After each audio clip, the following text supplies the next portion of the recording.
And she said no. When I agreed to do this, I assumed there'd be about half the people here and I would know everybody. I feel like I don't know anybody, but Jerry pretty much introduced kind of who we are and what we're about. And I guess, when I agreed to come up here and just talk about what Delanco means to me, I said that's not a problem because it's been such a big part of my life. We prayed for Reverend Bodine, and he was the pastor at our church. I thought his name was Rev because he came when I was 5 years old. I thought that was his first name, was Rev. And he introduced our church to Delanco Camp. And gosh, at that age, we used to go out at family camping retreats and camp out there in the spring and the summer. And then I started going as a junior camper in 4th grade.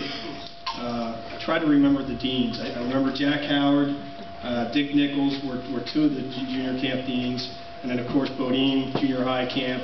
And I was a camper when Stephen was a little bowling ball out there, 1 or 2 years old, and now he's makes me feel old. But kind of grew up in the camp. After junior high, a couple years at teen camp, I actually started working out there on staff. Was a permanent staff member back when the permanent staff was made up of 2 of us. And Scott Kirkbride and I remember were out there. We were 16, so we didn't drive. It was just the 2 of us. No cell phones, no computers, no internet or anything. No air conditioning. God, forget that. You had your whistle. But we had our whistle. And Jerry, somewhere here, I still have that whistle. So just in case if I hear three whistles, I got my whistle. I thought Paul would be here and he'd get a kick out of that. But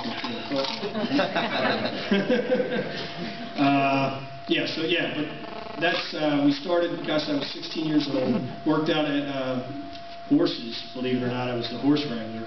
I don't think I've ever ridden a horse in my life, but I was the horse wrangler for a couple years, actually.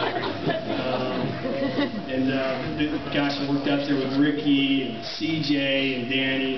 But basically, I grew up in the church. I grew up actually right down the street here, Barnesboro Methodist Church. My folks still go there. My family still goes there. And, kind of raised in a Christian family, thank God.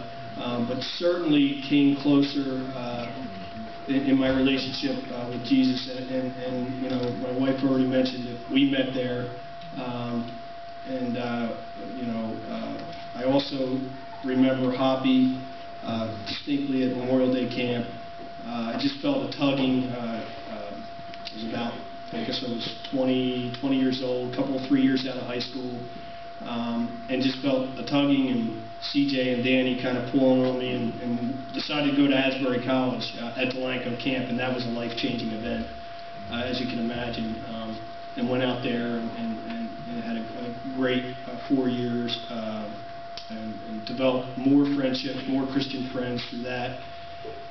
And got married, moved out there, and lived out there as caretakers, and that was an awesome experience as well. And Ange already talked about our kids going out there and how awesome it is to see our kids out there now and enjoying it through their eyes. But I guess in closing, pretty much, when I think of Delanco Camp, it's a holy place.